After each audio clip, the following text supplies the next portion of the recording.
today I thought that we should do a little interview about a few of the things that I know that you have a great passion for. All right? Okay. Let's start it off. CROWD1 and ICT has been in hypergrowth mode the last year. What challenges has come with this? When an organization like CROWD1 has hypergrowth, there comes in millions and millions of new people all the time. That means that the service organization ICT has really had struggling with building it, keeping the speed up and building their organization. So it's given us a lot of interesting challenges with getting all people in, train them, get them on board, so we can at the same time serve and support all you networkers, all our leaders around the world. But I think we have done it in a pretty good and positive way. I have heard that you often speak about perspective. Can you tell us a bit more about that?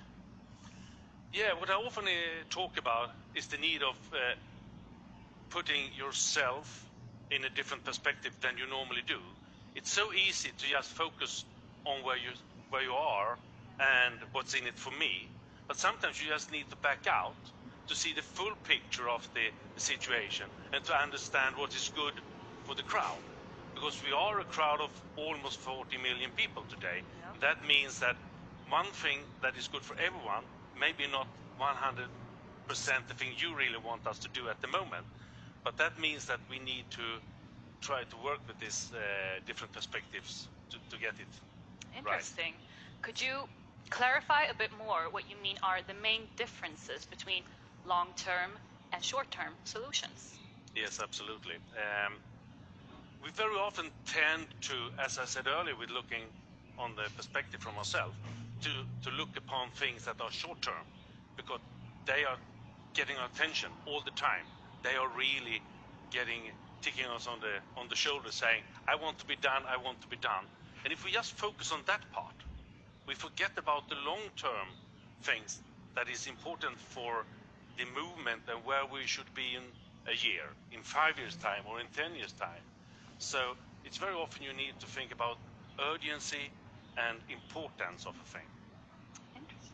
So what do you actually mean by looking at things through the criteria such as urgency and importance?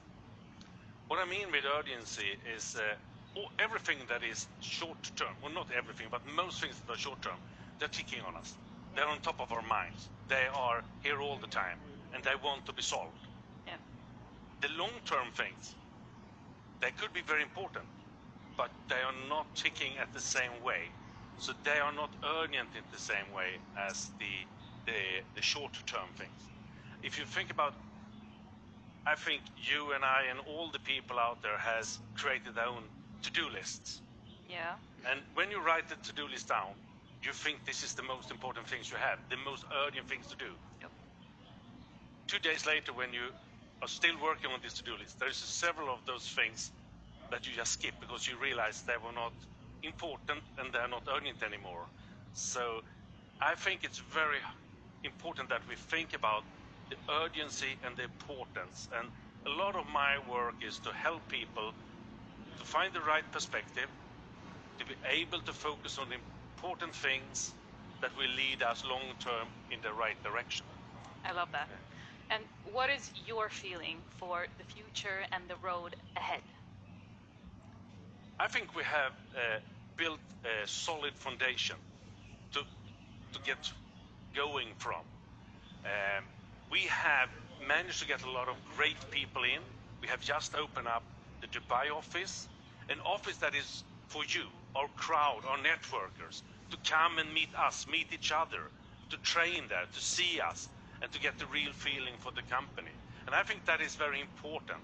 And with that said, we have also started to build up in Dubai the very important part with support that we already had in Spain to get it. But I think you will hear more about that later on today in the show here.